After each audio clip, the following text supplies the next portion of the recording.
friends. If you are in southern Utah, I'm out here to Crush today, which is like the golf version of, or the St. George version of Topgolf. Crush is where we go for a grill. There's like a grill here, golf here. This guy right here is the golf ball like that. And this is almost as far south as you can even get in the state of Utah. We are maybe 2 minutes from the border. So we're going to stay in the night right there at the Airbnb that's right by the border. It's one of those 12,000 square foot homes. And now we're out here to Crush, grill and golf. And we have a group of 20 guys. I'm going to show you guys me batting the golf ball, even though I'm a beginner. And I also got me a gold trump ball right here from New York when I went on a trip. So I'm excited about this. Let's get with it. There's our group right here. And we'll go see what we're going to do. Hopefully you can hear me, but if you're right here in southern Utah, you want something fun to do, come get some food, hang out, and golf right here.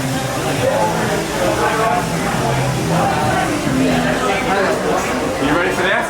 No. What was that? No. Hey, dude, this is not golf. This is better than golf. Yeah.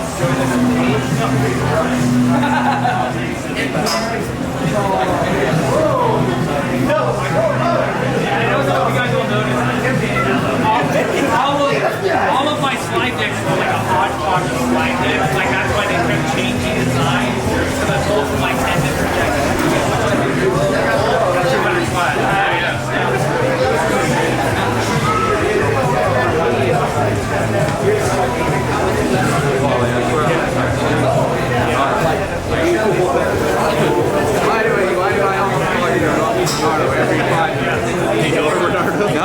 I wonder if it messes with the system.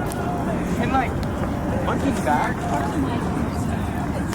yeah, you're right. Can you get this thing? That's the equivalent. That's the new equivalent.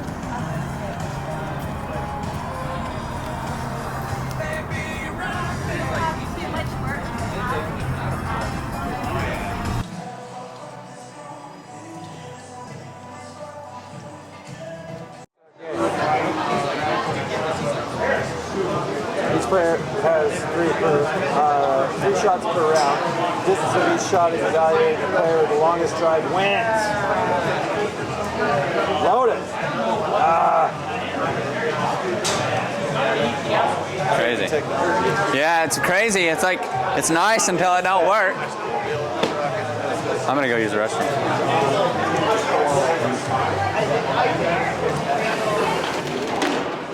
Every conversation I have reminds me how incredibly amazing this group of people is. Like, I've learned a lot today. I've learned a lot, and I'm grateful for it. So, yeah, I'm also grateful for the amazing weather in St. George, Utah. I hope you guys are living it up, loving whatever you're doing, whether it's staying busy in business or something else. Either way, I'm gonna have a great day today. I'm enjoying my life, and I hope you are as well. Everything else, I'm diversifying so that I can maintain my wealth and grow and be in those asset classes.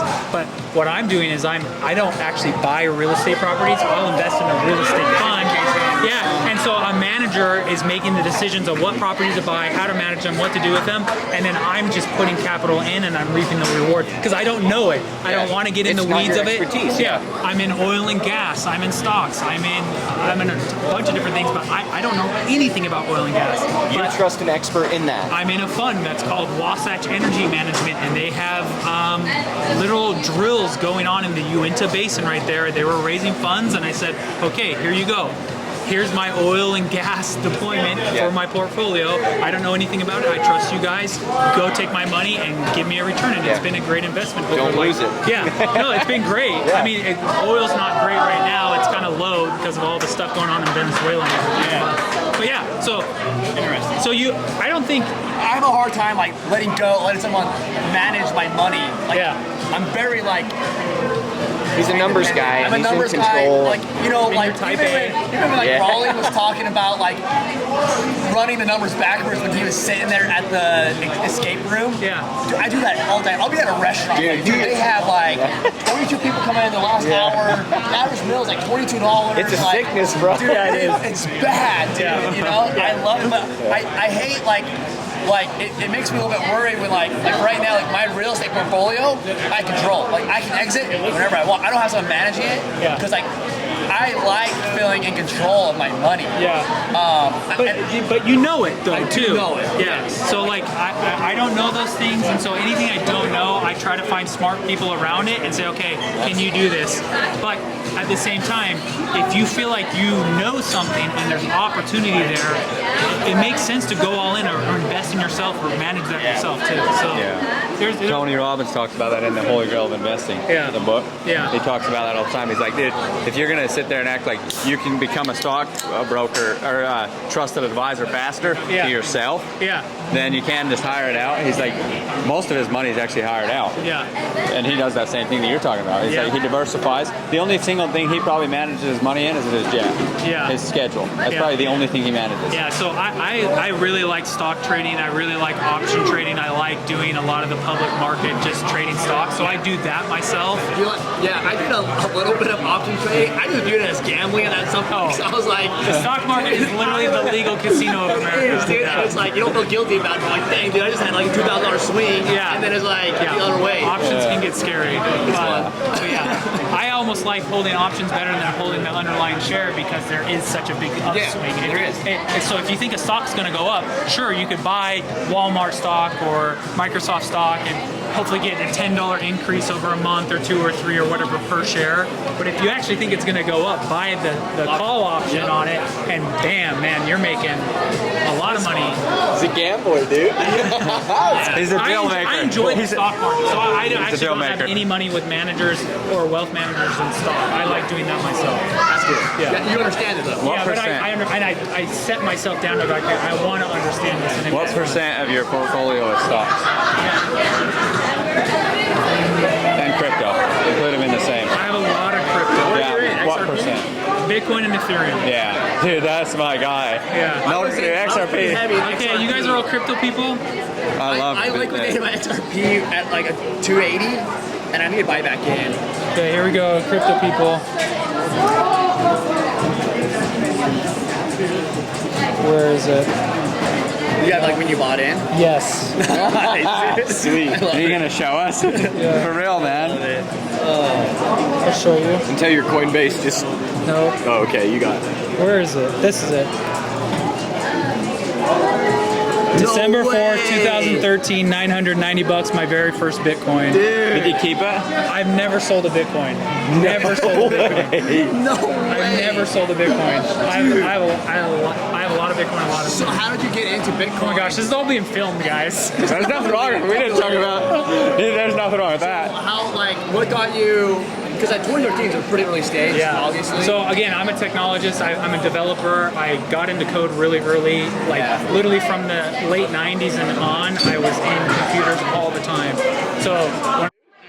But I mean, but like he's not like looking to he's exponentially increase his wealth or exponentially get in the trenches and work on something. Like he's hitting the end of his life where he's like, okay, like I want to go play golf and I want to go travel to Cancun and I don't want to do anything else. Like that's cool. I'm kind of pulling his teeth right now to make him work as much as he's working, doing everything we're doing in our business. But I really am bearing a lot of the weight, and he's kind of just more not like he's not day-to-day operational, but he's just not day-to-day like giving his 100%. If that makes sense. That looks really good. Are you partnered with any of your brothers or anything like stuff? No. What are they doing? So one of my brothers is an attorney. My other brother runs a SaaS company. A SaaS company, like a software company. Yeah. So he does like a software company that organizes membership groups. So like he works with a lot of clubs and churches. I'm tired of holding. Not even. I think in 2011 it was even like $50 or something Yeah. like that. So like in 2012 I heard about it. I shoved it off for a long time. I wasn't that wealthy back then. Like I didn't have that much money, so I didn't have enough excess capital to say, okay, yeah, I'm gonna go hard into Bitcoin. But I slowly just kept buying. From 2013, I finally bought it, got a Coinbase account like really early on, and just kept buying. And all through like the fluxes of Bitcoin, and now I actually have that as an asset class. Like I actually store money in cryptocurrency and say, okay, just like a stock, just like oil and gas, just like whatever else you're investing in, you have to Swings hold are crypto. tough though, dude. Yeah. Like, cause like you can have a 13% swing in a month on Bitcoin. Yeah. And I mean, dude, if the stock market did that, you would have the biggest panic. Yeah, but of your life. so I'm unique because my excuse on that is I've been in so early. There's no way I can even lose my shirt on. What? And so like literally, I think that like literally buying Bitcoin at $900 and even till today, where it's hovering around $100,000, like that's one of the best investments you could ever have. What is that, 1,000x multiple? Like it's an insane multiple. So I'm playing with house money at this point, where it's like I really don't even pay attention to the 5, 10, 13% swings because I'm not buying at 80K and then seeing it dip to 78. I bought so early and I've just held. Do you think we go towards a more non-socialized? Dude, there was a like you're pretty confident that it goes. there's a conference every year, a financial conference in Switzerland, where all the leaders of the world gather and talk about currency and banking. And that just happened, I think, like 2 weeks ago. It's called Davos, Switzerland. Or the news came out like a week or two ago that everybody's scared that normal fiat currency is just like collapsing. China's in debt, US is in debt, France is in debt, everybody's in debt, and they're just like, these dollars are not gonna hold any value in the next 5, 10, 15, 20, 30, 50 years. Something's gonna collapse. And so I think cryptocurrency over the next 10, 20, 30 years is still going to hold its value and skyrocket. It has to. It has And to. from an economist standpoint, if you do have the collapse of these currencies, I'm obviously like leveraged or hedged with real estate. Yeah. Like that's my hedge against inflation and XYZ. Yeah. I am kind of curious, like if we do have a collapse of the dollar, like what does that do to the real estate market? What does that do to the stock market? Or does it just transition into being bought up by crypto? You know what I mean? I wouldn't be shocked. But again, my wife was on my side. I don't like See if you can get right there on that chair. Video this guy, this end guys. hear about my in-laws, and I love my in-laws, but like at the same time, my wife takes precedence over my relationship with my mother-in-law and like my brother-in-law, right? Yeah. So and she saw where I was coming from because she was right there with me the whole time. So, Yeah.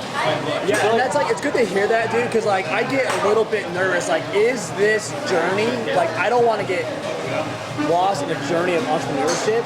Because I'll be honest, dude, I'll say like, I'm doing it for my family, But dude, when I have, you know, this 7-figure company, it's like, it's choking my own ego. I'm not gonna lie. Yeah. Am I really doing it for my family, or am I doing it for myself? Yeah. And I get a little bit in that conflict. Jake, think about what you just said.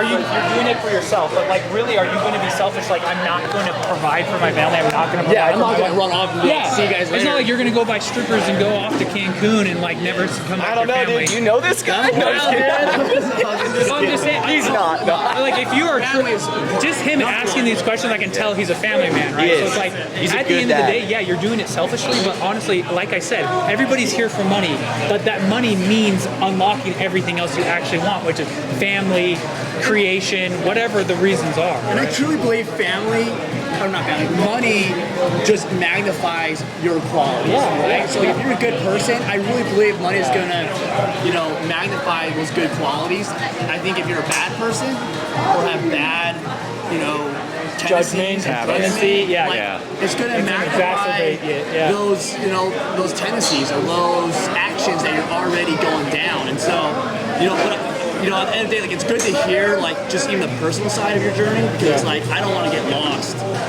chasing that exit. I think you do need to have a number though, because like I've met a lot of wealthy people where it just never stops, right? Where they get 5 million, they get 10 million, and they still keep working like a dog, saying I need to get 50 million. I've met 100 millionaires that are like I need to get to a billionaire, right? It's like They keep chasing and they're never content. and they're never content. So it's like I think you do need to have your number. Like, what is Jake's financial goal?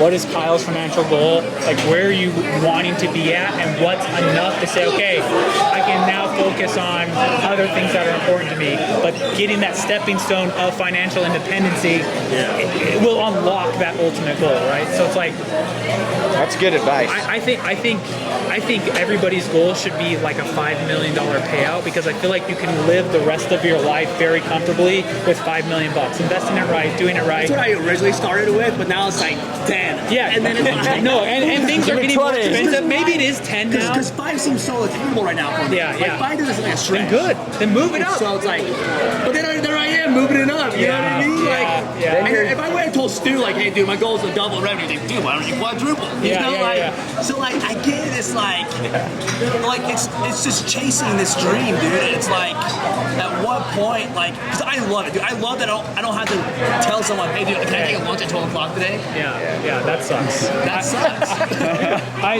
Okay, this is gonna sound very braggy of me.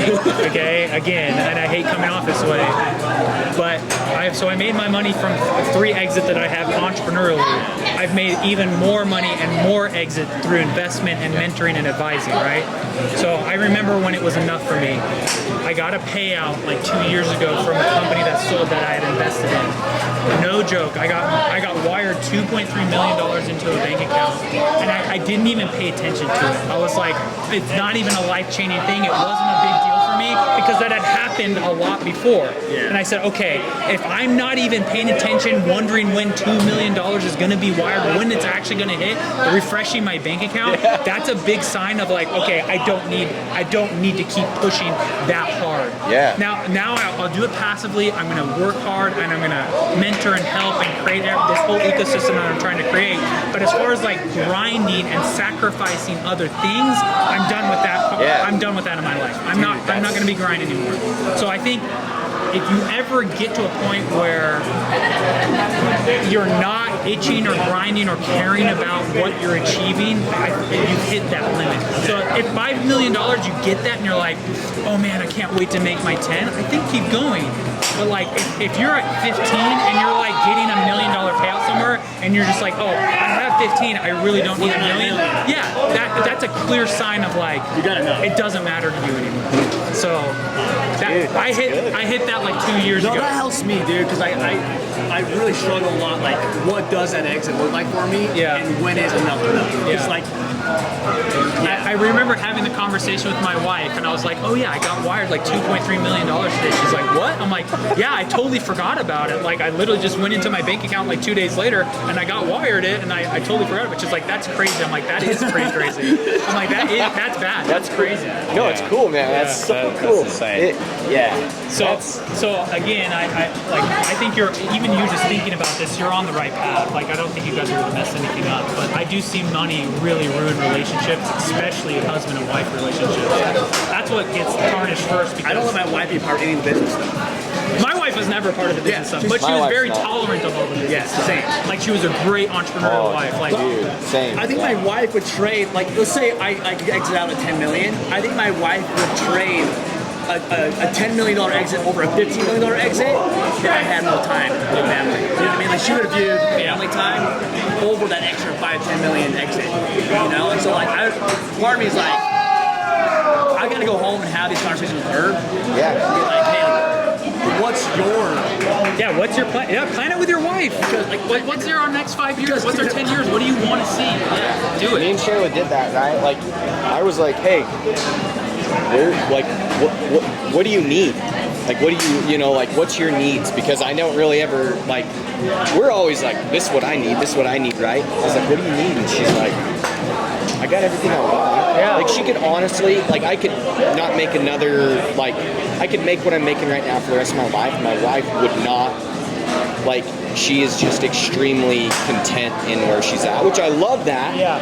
She's not going to be the one that's like, she'll never tell me, like, don't go after it. Go work harder. She'll never say, like, she'll never be like, you should just chill. She'll never say that, but she'll never be like, I need a new car. I need, you know, like, she doesn't care about materials. So I think that'll stay around as long as you're not upping your lifestyle, because I think where you get really bad. I'm I'm getting that lifestyle creep right now. Yeah. You get the lifestyle creep where it's like, okay, we do need that house, we do need this car, we do need this boat. Specifications, and like it creeps up. So, but if that's the lifestyle you want, then you got to figure out, okay, how much do I need to maintain that kind of lifestyle, right? It's like, so. The lifestyle creep is constant though, isn't it? Yeah. Tony Robbins lives a pretty simple life, but dang, he needs a jet on time, you know?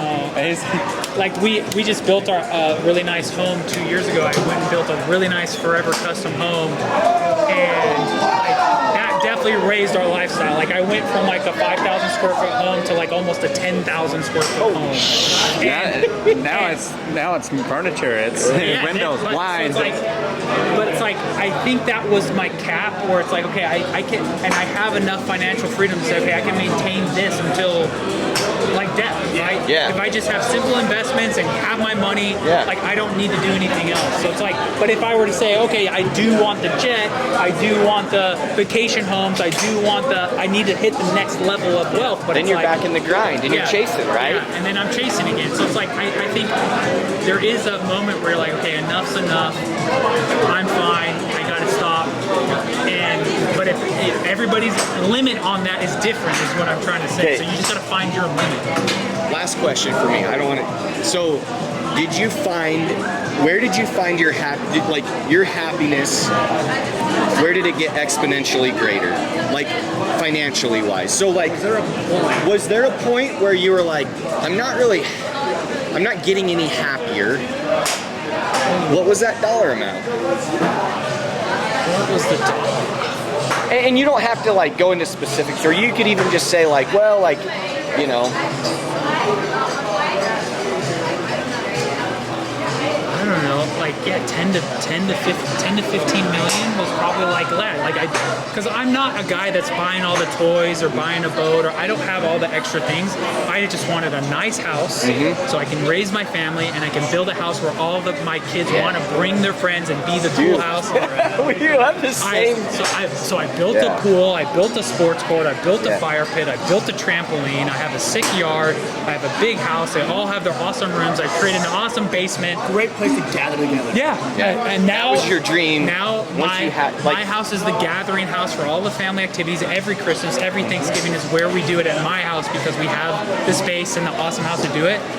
But like, really, honestly, outside of that, I really have never had much more of a want or desire to do much more than that. But I would definitely consider myself pretty simple when it comes to all the toys and all the things. I'm not a car guy. Your happiness, same. Yeah. But your happiness, like, kind of peaked when you're like, I kind of got it all right here. I think happiness peaks when you're comfortable. Like when you finally hit a level like, okay, I feel really good about my situation in life. Like, and I don't even think like the stress of grinding and building a company was unhappy. It was just, but it's just like, as a man, you're just really satisfied. Okay, like I've provided and I'm good to go, and everything's taken care of. And that, so I think that was about 10 to 15 million dollars was that number for me. And I appreciate you sharing that number, because that, for a guy that hasn't done that, it's good to know, like, you know, and maybe my number's not 10 to 15, right? Maybe it's like 5 to 10, but like still. But the awesome thing about even having 5 to 10 is when you have money, it's a lot easier to make money. Like when I got my first initial nest egg of cash, I started investing in other startups. I've more than doubled, like more than even, like almost close to tripled my net worth just from using my money to make more money. So it's like you hit kind of this kind of portfolio theory of like, okay, now you have $5 million. Hopefully you're not going to spend $5 million too quickly, so you have enough to live on plus access to invest in, and you just diversify like crazy. You get into investments that are cash returning investments, you get into venture investing, you get into stocks, you get into cryptocurrency, you get into real estate, and you just diversify, and that money on its own just grows. It grows. And so it's like, maybe you want to hit 15 million, but maybe you only need to get an exit of 5 to 10, and you can get to 15 million in another 10 years. We haven't been thinking about, right? Because we're like, you're like, I got to get to the 15 million exit or the 10 million exit, but in reality, No. you exit at 5, and then you're smart with that money, and it turns into 15. I parlayed my own exit into the ability to invest in other entrepreneurs and let them do the hard work. I'm there to help. Research. Yeah, let them do the grinding. Yeah. And then at the end of the day, I'm participating in that. Which is leverage. Yeah. It's like angel investing is great. You can obviously lose it. It's very risky, and it's hard to understand. Okay, what deals are the best ones to invest in? But at the same time, it's like if you do it right, you're honestly not really lifting that much of a finger, and you're participating in the exit. And when you've already built companies and exited, you know how to risk assess so much better than a guy that's just an angel investor, right? So I was talking when I talked to everybody about this moment, this aha moment where I'm like, whoa, I actually feel like I know a lot more than I thought I knew, that I thought was common knowledge, and it turns out it's not. And that U.S. government went all in on Bitcoin and said, hey, Bitcoin is going to be the transactional currency of the United States. You know they would Do you know what a Bitcoin would be worth? $1 million at least. Like $10 million of Bitcoin. Yeah. But you know replace they the were currency like, in the United States. and it's funny though because they manipulate the cryptocurrency already. Like it's crazy that like. Well, the funny thing is, the cryptocurrency, when it came out, it said this is not pegged to the macroeconomy. Every asset class is pegged to the macro fluctuations of the valleys and the peaks of the natural market. I don't care if you're investing in venture or oil and gas or stock market or cryptocurrency, it still does follow the federal interest rates and the federal. What does your dad feel about crypto? Because he's old school, like like He doesn't have that much crypto. What's his views on it? You think he's going that way too? I don't know. I honestly have not had deep Because dude, you conversations. guys, and like we have a couple right now that are, what is it? We have a really good team.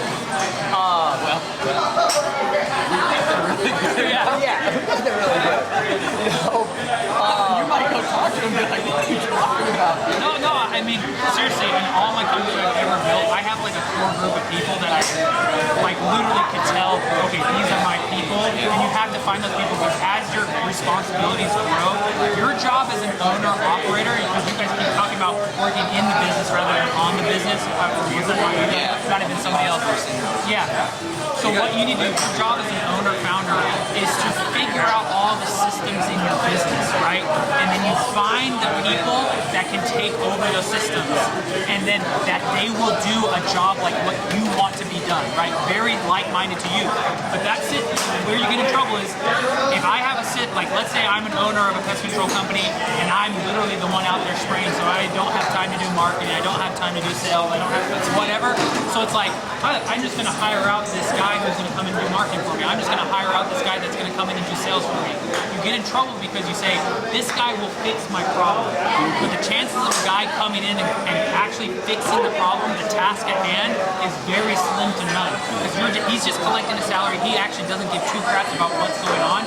And you're spending a salary on that person thinking that they're going to work and act like you guys. And in reality, they're not going to. What you need to do is actually tackle the problem first, marketing, sales, whatever the initiative is, figure out a process, systematize it so it's passable to a lower level type employee where you've already figured out all the kinks, you've figured out all the processes, you've figured out all the systems, and then someone else is going to come in and replicate it every Tuesday, Thursday, Friday, Wednesday, whatever. You've been working on mind maps, like a book, right? You get to a client's house and their lawn looks bad. What's your next step? Because I want it to be the exact same process, no matter I do who's sell a at lot the of house. social media Either management, me and it's or you some can scale it, dude, like person insane. you know, Insane. but Like this.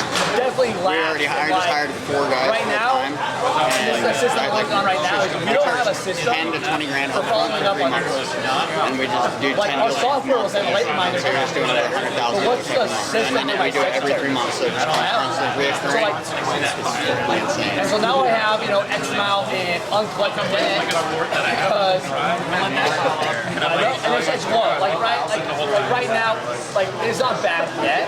Like we did 1.4 million and we have like 8,000 uncollected debt so far. Yeah. So like 8,000 out of 1.4 million is not a big deal. Yeah. But it's like as a ship gets bigger, that grows. And like we'll get that 8,000 down to like 4,000, 3,000. I've never not been able to collect on like the last I ended up writing off the last 2,000. So if I were you, I would go in and get hands on, like the task that needs to be done, figure figure out what works. How many calls do we need to do? How many reminders do we need to be sending? How many emails do we need to I actually have a ChatGPT like workflow I'm working on right now with that. Like, figure that out? just to give me ideas on like some processes to Because start if you just go to that admin girl or whoever's she's not gonna do it. yeah, you just say, hey, I need these to be collected. You need to figure out how to do it. No. But if you go and say, hey, I actually got in the trenches, got in this, and I started doing this. I made 3 calls. It took me.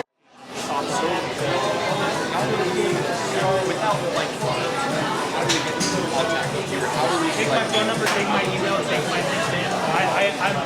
I'm on Instagram, and I was talking with Steve, like, I hate creating the content and managing social media, but like, so like I have people that kind of post stuff. Right, you're gonna. I'm not super heavily visual on it, but I go on my LinkedIn very often, like DM me on LinkedIn or text me or YouTube. Yeah, my number is 801 376 34. I have a really boring name, Tyler Richards, but if you search it up, Like, and I really do believe like my physical company was already doing 7 figures and it's very scalable. But it's like if that then I think I have like an really easy one to keep up because I did. My boss is just honestly, just gotta put our action. Like it may not get as big as you want, but you know it's not gonna fall. They'll add into the next thing quicker. Remember what I said was most startups and companies die because they cling on to an assumption for too long, right? So if you're doing something wrong, the quicker you find out about it, the quicker you can move on to perfecting it and getting better. The longer you let that fester, the longer you're going to get into failure mode. so like when you have a client that like cancels services with you, you know, what's a good way to like? I mean, we have a really, really low cancellation rate. Like we have a 94% retention rate. Yeah, that's which great. for like the pest control industry is like Good. through the yeah. But those people that do leave, what's the best approach to go back to like, hey, wait, what was your pain point with us and why did you leave? Because like some people don't want to tell you. Like some people like, we're done with you, see you later. So what I would do is, when I had customers in all my operating businesses, I really believed in the NPS score, the Net Promoter Score. Have you heard about that? Yep. It's literally just a ranking 1 to 10, and you just send them a quick form that even just says like, in customer satisfaction, like rate us, in product, rate us, you know, in the service, rate us. And even that is so informative to you. If you're getting 2, 3 scores and 5s, there's an obvious problem. If you're getting 6, 7, 8 in customer satisfaction, but like 1 or 2 on product or timely or whatever you identify as the question to ask them, dude, that's so informative. If they're willing to take another step and say, why are you rating this a 7 out of 10? Even better, right? So I would just send them a quick follow-up email. I know, I turned those on my freaking my no, because I was like, You don't want to hear the bad news. and we have like a 4.9 Google rating right now. So you don't want to tarnish it. No. Well, so there's products out there that you can do that without having them post, like Podium. And Jobber is our software, and they have a feature that doesn't go to your Google review, but does a feedback. You know, but I'm like, I was like, oh man, like we're doing good. We have a good Google review, like you know, like we're fine. 4.9 stars, dude. Like we're crushing it. But if you Like, actually care about customer satisfaction, you want to hear that information. and I've gotten away from that. So Stay that's close to like, the customer. So big businesses, as they grow, right? So let's say you're moving from a 5-person company to a 10 to a 50 to a 100. So the more employees and the more middle management layers that you have, the further you are away from interacting with the customer. So as you grow and as you get more successful, you start putting in this middle layer of management, right? So like there's a customer support rep who's actually interacting with the customer, hearing the bad feedback or good feedback. That guy's managed by a manager. He's probably managed by a director. He's probably managed by a VP. Who's actually finally managed by like the owner operator, right? So it's like you don't want to have that kind of vertical operating system. You want to have a very flat line company where as many employees as possible are interacting with the end client or the end buyer or the customer. That's how I ran my school. Like it was like we had such high satisfaction because I made every single person interact with the actual students in classroom talking to them, collecting feedback, so they could hear firsthand, holy crap, dude, we suck at this, we need to fix this. Because when you get that distance between a manager and the end client, that's where problems are. Because it's like, this customer support agent will say, dude, this guy's pissed off. He had a horrible experience. That will go up to that guy's manager. That guy will be like, oh, it's not that bad, but I'll tell my manager. Then it's just telephone. It's a game of telephone all day. So don't do that. Yeah. That'll get you in trouble real quick. So even if the manager doesn't have like an important role with the client, you still want them to interact with them. Has anybody got on there? I think honestly though, like for us, we got some really solid employees that are like, and I try to hire guys. That guy is so fetching smart. Yeah, he's got some good stuff. We need to figure out how to unwind his brain. My people. You've been crushing it, have you? Are you a golfer? I haven't seen you hit it. I hit it maybe 20 times, and I'd say at least 5 of them made it all the way to the grass. All right. Hey, that's pretty good. But I actually got one out of the blue. But Nice. I got one out of the blue. That feels pretty good. Yeah, I like this sport because you can hit it a lot more times than you have to travel. Yeah. You know? You can actually practice hitting. Right, and this is a good place to do it, honestly. Yeah, I'm loving it. Especially if they've had some troubles with the Games, yeah. the games, but it usually tells you how far you hit, and you can get a lot more data than you do at a traditional Simulator? driving range. Yeah. And so, you know, you kind of get to know which clubs you're working on, and which work best. But Yeah. Who's watching us? Is this Facebook? yeah. You guys, we're you live need it. you got to be engaging in the video here, guys. I know. We need more people watching.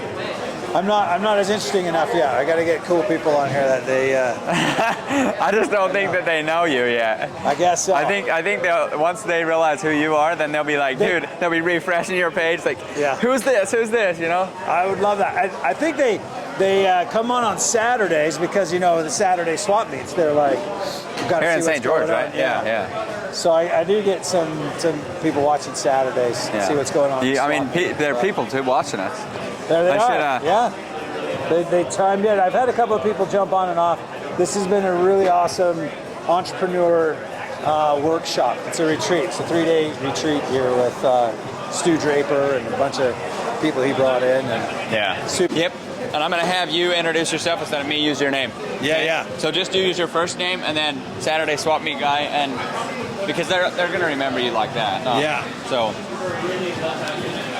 hey, welcome. So this is Steve Holm from EXP, the Redhead flat top guy. I actually put me a name tag on with the business retreat event. It said Redhead across it because that's how people remember me.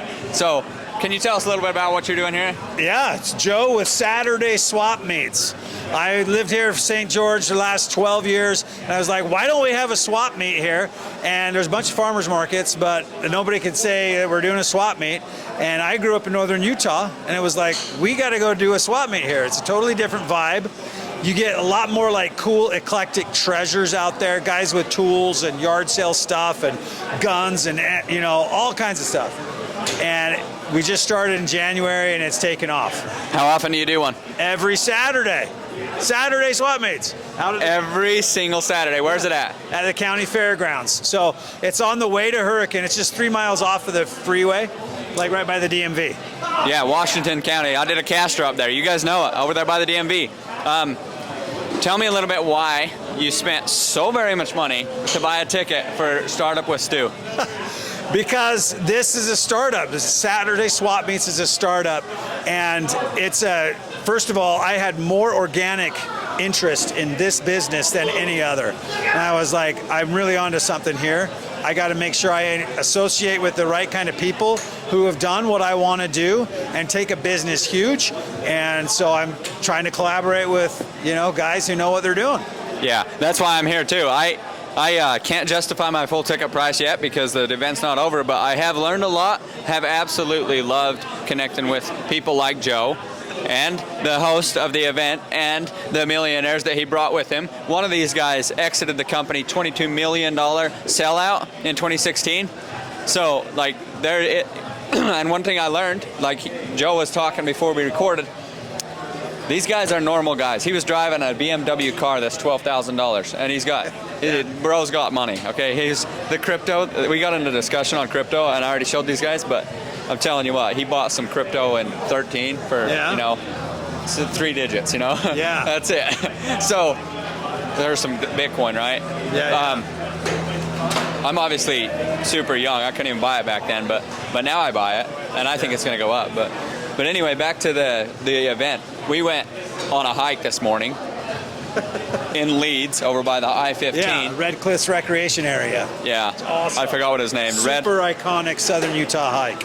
Red Cliff Recreation Area. It's neat, but it's not overly populated.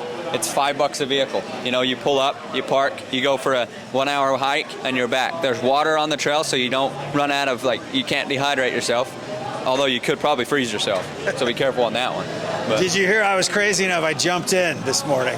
I don't believe it. I did. There's footage. I'll have to get you some footage. But yeah, on the way back out, there's this great 25-foot cliff that you can jump into one of the pools. It's about 8 feet deep, and that's one of my favorite things is jumping off red rocks into water. You're lying. No, I'm dead serious. No, I did. Took my shirt off, but I still had my pants and my guts all hanging out there. But I love doing that. The reason I don't believe it is because I thought I hiked out with you, and you was not wet. I totally am. My pants were all wet. I had to go home and change. Yeah. That's I'll funny. get you the footage. No, that's funny. That's funny. It's cold, but come in the summer, and like he said, in the spring, it's cold water, but it's going to have to be more water, and it's amazing. But anytime you're visiting southern Utah, you don't always have to go to Zion National Park for some Red Cliff hiking. You can actually, right here up by the Dixie, I call it the Triangle in St. George. It has Boulevard on top, and then what's the one that runs down the west side? Bluff Street, and then the I-15. Yeah, so I call it the Triangle of St. George. Right there on the top, there's tons of hiking. Yeah. And Pioneer Park, that's a sweet place. you can go hiking. Like 5 minutes later, you can go, golfing. And we're out here golfing with an amazing group of 25 or 30 guys. And a lot of these guys were actually asking what it's like living here, and I was like, I moved here 12 years ago because it feels like you live on vacation. Like there is so much recreation to do, whether it's mountain biking or whether it's boating or whether it's rock climbing, canyoneering, like I do all of that. And it's like your work is mixed in with your recreation instead of the other way around. yeah, it's like I'm going to have a vacation. I'll just take the afternoon off early and I've got my vacation in, Yeah, it is really amazing. And so, and we're just trying to add to the, ambiance of the whole thing, right? Bringing good events, having great places to eat, great, things to do, like playing here at Crush Golf and Grill. So. Yeah, it's been a good time here. I had some wings, some buffalo wings.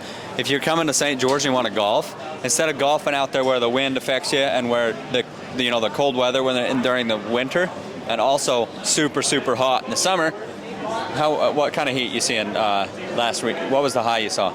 Last week it was about 65 degrees high. Last summer, I meant. Oh, last summer in the hot, you're looking at 110 at worst. For how? But usually 105 is a pretty average middle July day. And it's dry heat, so it's not too bad. It's really not too bad, especially when you got water around. That's why I love jumping off red rocks into water. Red rocks in particular. Thank you for clarifying. No, on this golfing though, you can golf right here by the southern border. We're like less than a mile away from the southern border of Utah on I-15. You can't miss it.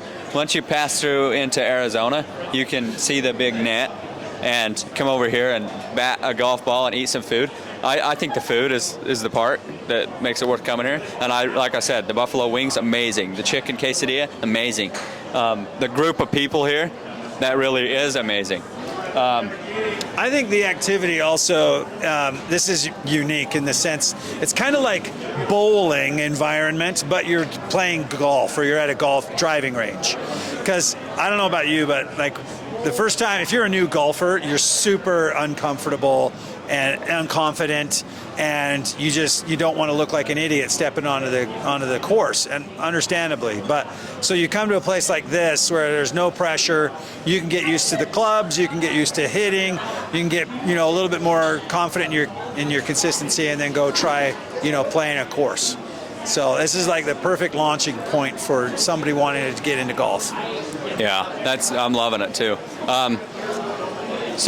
Yeah, it's been a good time with the group of, many of them are multimillionaires, and a few of us are still learning and still trying to grow, still trying to, pick up any of these great advice, great tactics in business. A lot of these guys opened my mind to the ability to buy and sell a business. So, for instance, you can buy a fully operational business with bank's money, and then you can turn around and sell it, but you're not going to make a lot of money because you owe the bank, right?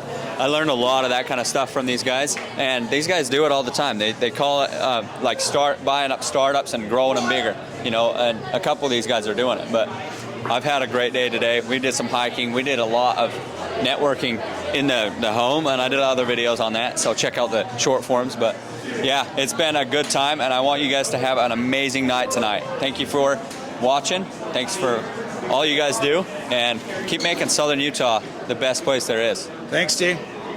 Thanks, Joe. We'll talk to you guys soon.